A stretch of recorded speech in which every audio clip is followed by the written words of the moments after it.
தேர்தல் தெரிவு அறிவிச்சிட்டாங்க. அரசியல் வந்து பரபரப்பாயிருக்கு.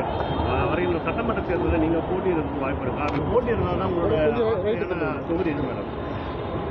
கட்சி முடிவு பண்ணணும் யார் எந்த இடத்துல போட்டியிடணும். நாங்கள் முடிவு பண்ணக்கூடாது. கட்சி சார்பாக என்ன சொல்கிறாங்களோ அதுதான் கேட்போம். கட்சி ஜெயிக்கணும், எங்களுடைய அலையன்ஸ் ஜெயிக்கணும், அதுதான் முக்கியம்.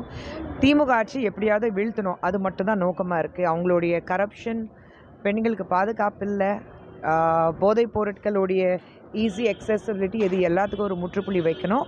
அதை நோக்கி தான் இந்த தேர்தலில் நாங்கள் எல்லாரையும் சந்திக்க போகிறோம். தனிப்பட்ட முறையில் நான் போட்டியிடணும், நான் ஜெயிக்கணுங்கிறது கிடையவே கிடையாது.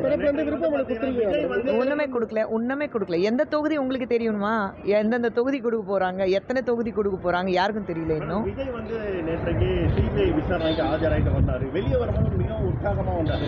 அதை நீங்கள் எப்படி பார்க்குறீங்க? விசாரணை ஆஜராகி அவர்கிட்ட தான் கேட்கணும். அதே போல் செந்தில் பாலாஜிக்கு நீங்கள் நாளைக்கு ஆஜராகிறதுக்கு சம்மன் கொடுத்துருக்காங்க. இந்த விஷயத்தை நீங்கள் எப்படி பார்க்குறீங்க? தவறு பண்ணும்போது சமன் வந்தால் போய் பார்த்து தானே ஆகணும். ஏன் யாருமே போகாமல் இருக்காங்களா? அவருக்கு நான் விதிவிலக்கா? சமன் கொடுத்தாங்கன்னா போய் பார்த்துட்டு வரட்டும்.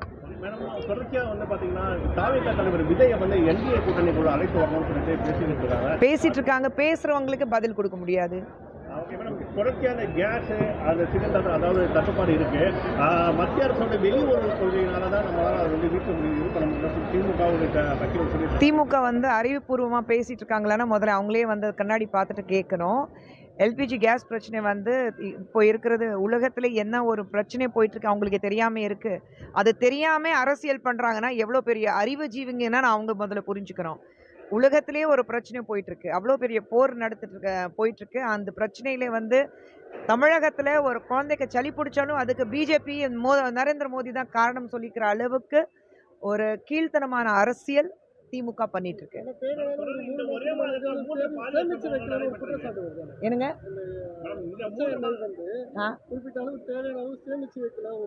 3 மாசத்துக்கு முன்னாடி இந்த மாதிரி போர் வரப்போது நான் இவங்களுக்கு வந்து தகவல் கொடுத்தாங்களா? ட்ரம்ப் கொடுத்தாரா இல்ல நெத்தானியோ கொடுத்தாங்களான்னு முதல்ல சொல்லுங்களேன். இப்போ இவங்க பண்ணியிருக்கணும்ல, தமிழகத்தில் இந்த பிரச்சனை இருக்கக்கூடாதுன்னு இவங்களுக்கு முன்னாடியே வந்து ட்ரம்ப்பும் தொடர்பு பேசிட்டு சொல்லிட்டாங்களா? இல்லை ஒரு இஸ்ரேலுடைய பிரைம் மினிஸ்டர் பேசிட்டாருன்னா இவங்க சேமிச்சு வச்சிருக்கணுமே.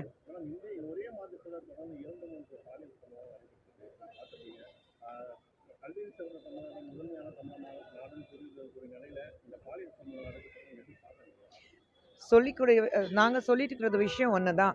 திமுக ஆட்சியில் பெண்ணுங்களுக்கு, குழந்தைங்களுக்கு எந்த பாதுகாப்பு இல்லை. லா அண்ட் ஆர்டர் வந்து எங்கேயோ போய் நிற்குது.